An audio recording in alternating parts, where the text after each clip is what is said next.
Well, hello there. Do hope you're all well, and I do hope you're enjoying a wonderful weekend.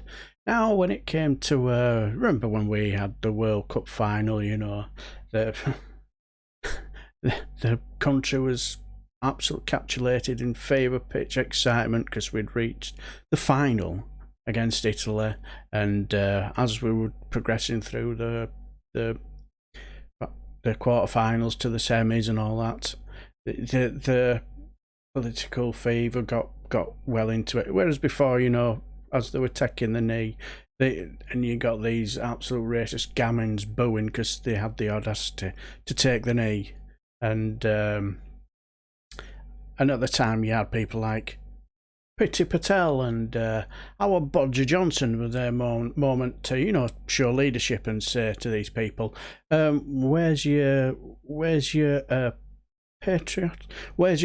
patriotism here? These people are doing a noble gesture, for Black Lives Matter and stuff like that.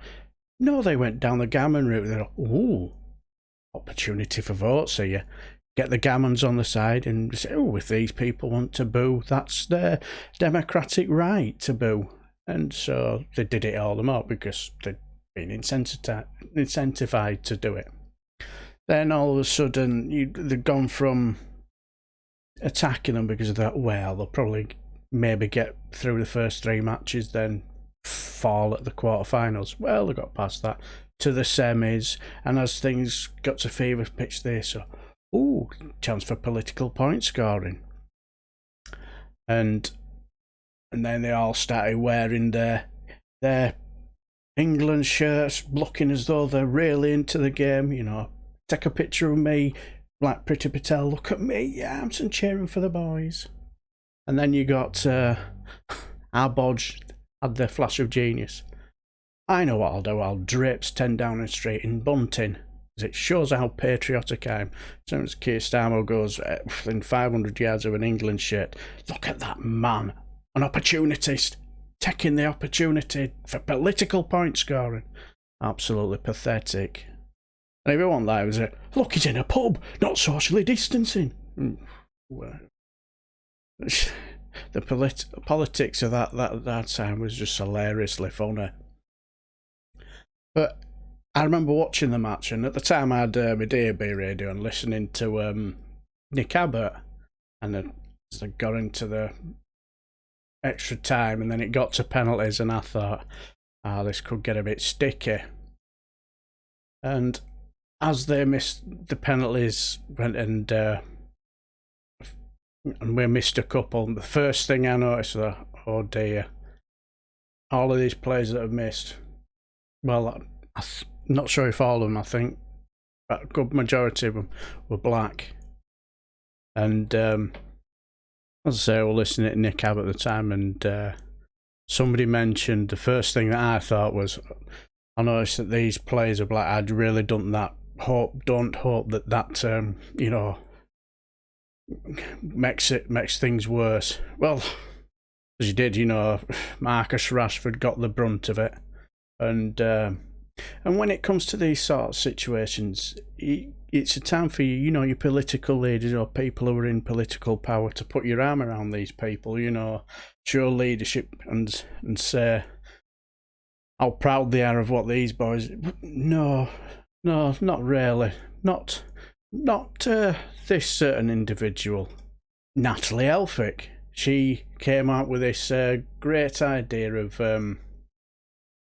coming out with a tweet saying, I hope this isn't ungenerous of me to say to Marcus Rashford that he should give up shouldn't give up his day job and concentrate on his football, instead of criticising us because we can't be asked to feed starving children while they're on school holidays. Well, apparently this Tory MP, she has a second job.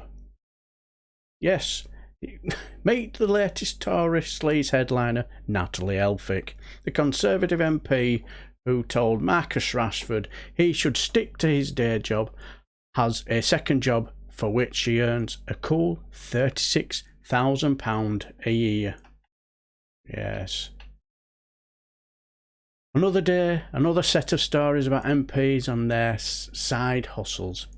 Today's best, funniest, most enraging, all of the above, delete as applicable, is from Poppy Wood and Richard Vaughan in The Eye. Natalie Elphicke, the Conservative MP who told Marcus Rashford he should stick to his day job, has a second job as chair of the New Homes Quality Board, an independent watchdog for new business houses, for which she earns a cool £36,000 a year. As Elphicke's story is an example of another danger the side gig sleaze story poses for the Tories, that, among other things, it makes the MPs involved look a bit ridiculous. And by extension, it makes the Conservative government look ridiculous. You can probably get away with looking corrupt, venal, hypocritical, or means, but it's hard to carry off all of that natural party of government stuff if you also look silly. How does the story end? Several MPs think that if Xi Jinping and Joe Biden reaching a bilateral accord over climate change can't knock the story off the headlines for one day, very little will. Not least because the story keeps rolling. It will get a fresh lease of life when Conservative MPs are marched through the division lobbies to undo the vote that cast to defend Owen Paterson, and boy oh boy, you better believe they are just thrilled about that. And another when the Standards Committee presents its recommendations about changing how these things are policed. The trouble for Boris Johnson, who the Financial Times, Jim Pickford and Kadim Shuba calculate has earned more than £4 million in outside earnings over the past 14 years, is that, as far as his own MPs are concerned, he is sitting on a very large glass house where second earnings are concerned. The obvious button to press to bring this story to an end is a ban on outside consultancies and sharp limits on second jobs, full stop. Something that would hit a lot of Conservative MPs in their wallets and be a particular source of resentment given his own record. Talk to Johnson's closest allies and their calculation is that they can just ride out the story. There are only 365 Conservative entries in the Register of Interests and more than 650 days to the next general election. Are they right? Well, as a plain calculation about the number of MPs and the number of days until the next general election, sure. But what would worry me, if I was in their shoes, is the story that might well blow second jobs off the agenda. Inflation. Even if the spike in inflation does prove to be transient, a painful 2022 may well be on the way for most households, and if the average voter finds themselves struggling to make ends meet while second jobbing and other side hustles continue unabated in Parliament, the political pain of the Paterson fiasco may have long to run than Johnson and his associates believe. And yeah, you just couldn't make it up, could you? You know, these people seem to have this idea that don't question us peasants, and we know what's best, and I do get the feeling that they honestly believe that just ride it out, and because and if all else fails, just Bodger will go out there and go, "Pwah!" and if that fails, we'll start a trade war with EU and go, "Pwah! Look at us, we're being strong," and all that nonsense. But yeah, I found that really, really annoying, particularly after what Marcus Rashford had to go through. And you remember what happened to his that Muriel they had absolutely did somebody write some racist comments on it? And let's be honest, these people encouraged these people. Absolutely encouraged. They could have quite easily nipped that in the bud when it came to them taking the knee, and they didn't. They placated them, didn't they? They said, "Well, if it's all about freedom, if they want to boo, that's their right." In other words, they just thought that, well, they'll may get through the qualifying rounds and then probably get beat in the quarterfinals. Well, they went all the way and they carried on still taking the knee. And I listened to a great podcast.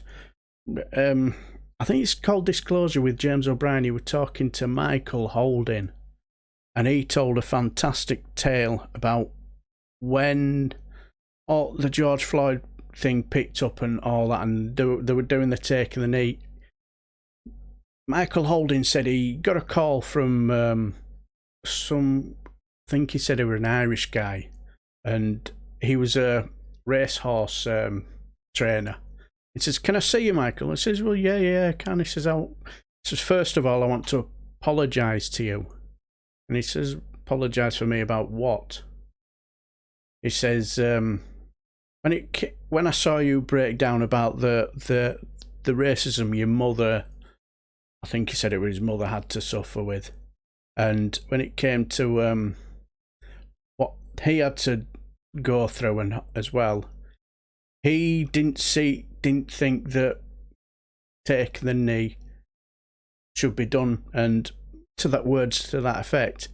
But he said, I now do see it, and I do see it." And he said, so when it comes to this taking the knee, he basically said, if that can change one person's perspective, then it's a success. You're always going to get those people who are not going to understand it whatsoever, because they're too far down the rabbit hole. Read on the UKIP ghost train, listen to clowns like Nigel Foghorn Farage. How will our bodger, our bumbling cockwomble, our Wurzel Churchill, our self-entitled Etonian prick Alexander Boris Peffel Johnson survive this? Who knows? Because he's like the Bobby Ewing of politics, isn't he? Again, showing me age there, the people. That's one for the youngsters were thinking, who the fuck's Bobby Ewing? But yeah, he is like the Bobby Ewing of politics. Just when you think you've got rid of him, he'll just suddenly turn up in the shower. There's one for youngsters. If you know who Bobby Ewing is, you'll know what I'm on about. Or he'll just burst out of a fridge. Again.